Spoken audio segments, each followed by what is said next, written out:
महाराज जी की साप्ताहिक कथा संस्करण में आप सभी भक्तजनों का हार्दिक स्वागत है। आज की कथा का विषय पढ़ाई की इतिश्री। बरेली के महेंद्र कुमार जी बताते हैं कि सन 1965 में वे अपने पिताजी के साथ कैंची आश्रम गए थे।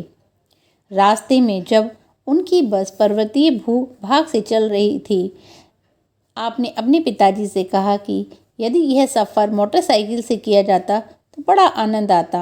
बात यहीं ख़त्म हो गई। उनके पिताजी का उन्हें यहाँ लाने का अभिप्राय महाराज का आशीर्वाद प्राप्त कराना था, जिससे वे अपनी परीक्षा में सफल हो सकें।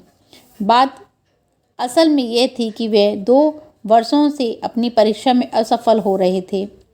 दर्शन के बाद आपके पिताजी ने आपकी परीक्षा के संबंध में बात चला दी।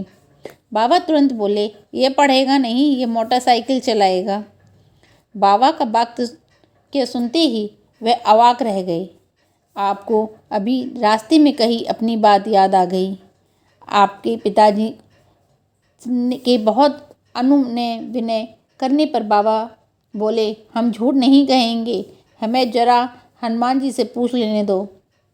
इसके तुरंत बाद ही कहने लगे, इस समय की परीक्षा में यह पास हो जाएगा, पर आगे की परीक्षाओं में के बारे में हम नहीं कहते।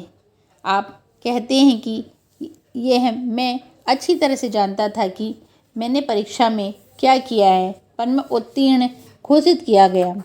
यह परीक्षा मेरी अंतिम परीक्षा होकर रह गई। उन्होंने जितना कह दिया था उतना ही हुआ। बोलो नीम करोली महाराज की जय।